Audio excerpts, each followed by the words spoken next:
Hi, my name is Tanner Long, and today I'll be talking to you a little bit about the Craigslist killer. The Craigslist killer was also known as Philip Markoff. Philip Markoff was born on February 12th, 1986, in Sherrill, New York. In high school, he was a member of the bowling team, the history club, and the National Honor Society uh, in Sherrill, New York. After high school, he attended the State University of New York, the University at Albany. Um, he was a very stellar student, very excelled, and he was really motivated to do better in school and always to be his best that he could be. While at the University at Albany, this is where he met Megan McAllister. Megan McAllister was a senior while Markoff was a sophomore in college. They met at some volunteer emergency room clinic or something of that nature, and they had their first date on November 11th, 2005. 3 years after their first date, they were engaged. They were planning a wedding. They were happily in love. They had future plans. They had a wedding date set for August 14th in 2009. Shortly after they received their bachelor's degrees, or Markoff received his bachelor's degree, he then moved to Boston to attend medical school with McAllister. Um, Nothing really jumps off the radar, like what what might have caused him to commit such a crime, because it seemed like he had a pretty normal life.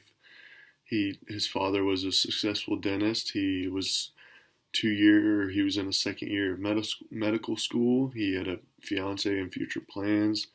What went wrong? Uh, Craigslist is where he got his name, the Craigslist Killer. Craigslist is a classified advertisements website. So this is somewhere where you can post just pretty much about anything. You can look for jobs, you can buy a car, you can sell a car, you can pretty much do anything on this Craigslist website. This is where he found Julissa Brisman.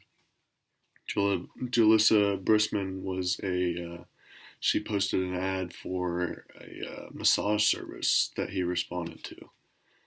Um, Julissa Brisman was the female that he murdered, and therefore gets his name, the Craigslist Killer. Um, Markoff was suspected in three different robberies. The one, of course, was Mrs. Brisman, ended up in a murder. She was found unconscious with multiple gunshot wounds. She later died at the hospital. Markoff was tried and pleaded not guilty, but was in a holding cell, not in a holding cell, but he was in jail awaiting trial. He never really made it to trial because he was a few months out, and he began trying to commit suicide the first time he tried to hang himself with shoelaces. So they sent him to a psychiatric ward, and he was on suicide watch. And a few days later, he was let out. And, the second time, he tried to cut his wrist with a spoon that from the cafeteria that he had sharpened against the concrete. And then the third time, which was the final time, he actually did end up committing suicide. This was exactly 1 year and 1 day after the wedding was supposed to happen with him and McAllister. The suicide was not a very clean subject at all. It was also known as pretty much a bloodbath. He used his own blood to write the words Megan, which was Megan McAllister, his ex, on the wall with his own blood. He used a very sharp object. It was said to be a receptacle cover, like a metal receptacle cover that he had sharpened against the concrete. He slashed a few major arteries in his ankles, his thighs, his neck. He then stuffed toilet paper down his throat, put a bag over his head to suffocate himself so he couldn't be resuscitated, and then he pulled a blanket over his entire body so he wouldn't be found for a while. I think Markoff was too embarrassed to enter the courtroom. I think that's my opinion on as to why he would commit suicide while he was awaiting to hear his sentencing, and also I think he was a very emotional person. He was broken up with, and then that day or maybe the day after, he tried to commit suicide.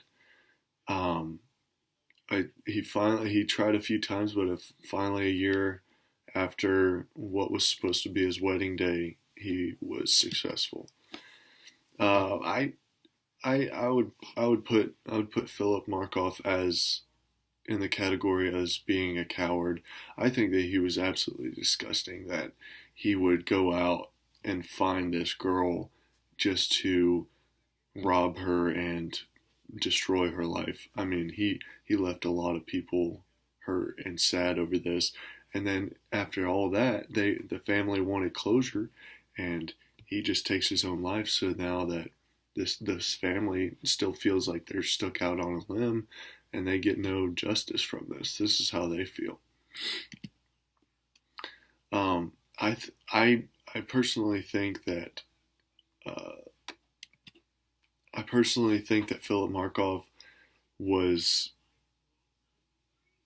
going for the easy way out. He didn't want to have to face the other family in court. He didn't want to have to face the victims of all the crimes he committed. He just wanted to end it so that he didn't have any kind of suffering, and I think that was a very coward thing to do.